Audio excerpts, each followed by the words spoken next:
One you've been waiting on, the last one.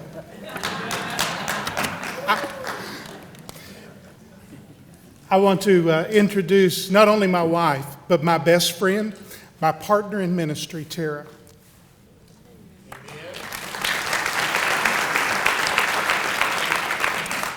I am honored and humbled to be nominated and to be a part of, as so many have referred to, this esteemed group of folks who we are blessed with in our jurisdiction to consider for this great office. I'm always hesitant to take credit for successes, and when most of the time there's all kinds of other people involved. There are all kinds of other factors that are involved. So I'll share with you some things that have happened on my watch. I've had the unique opportunity to be the superintendent in two different conferences at the same time. At one point, I was the dean of the cabinet in two different conferences at the same time. I bet that's never been done. One of them I was the only superintendent, and we didn't have any problems getting along. It was good.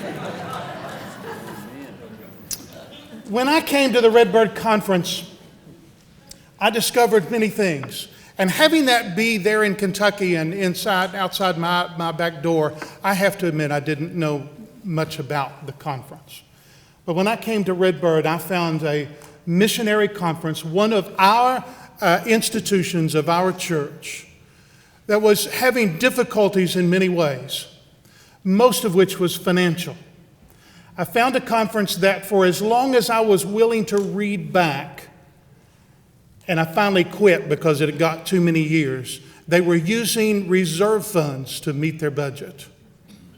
They had a budget that had been projected $350,000 deficit year after year after year. And I'm one of those folks who said, we can't do this any longer.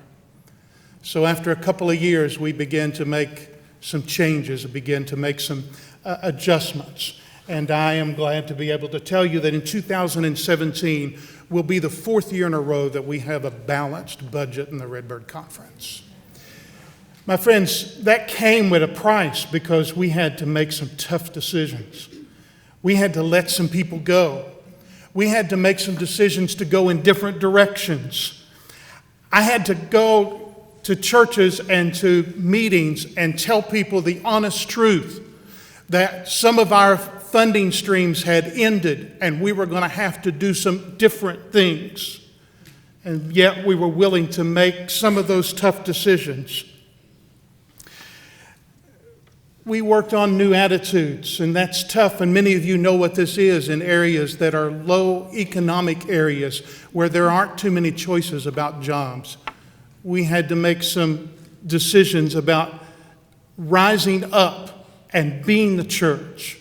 And one of those was to make sure that they understood that they were a part of something greater than just what they could see. And so instead of always receiving those mission teams to come in, we began to send them out. And so now our volunteers and mission team goes out at least once a year. In fact, just this past year, we bought a big trailer, put our name on it, and we'll be coming to a disaster near you.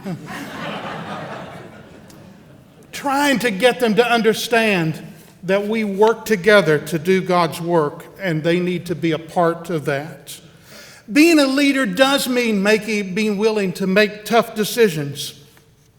I had a church in my watch that a family decided that they didn't like the pastor. So some of you that have served as DSU understand this. They decided that they would manipulate the superintendent to bring them a new pastor, so they got everybody that was coming to that little church to quit coming.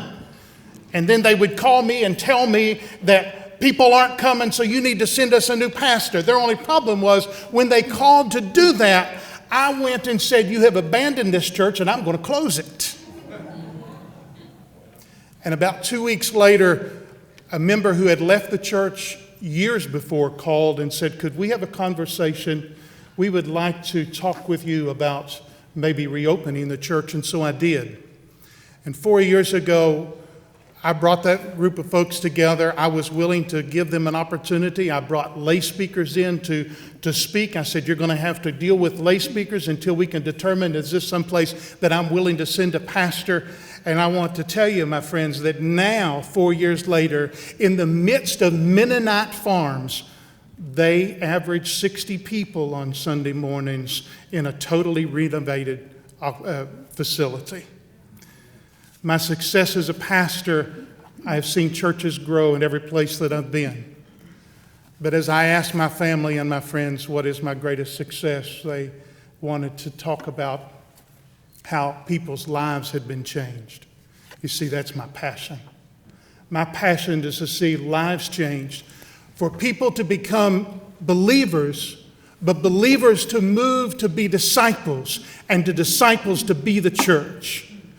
And if you will allow me to be a bishop in this church, I will strive very hard to lead us to be the church everywhere we are. The world is our parish. And the truth is, my friends, we're already scattered across the world. We just need to lift ourselves up and be the vibrant light every place we are with the message of Jesus Christ.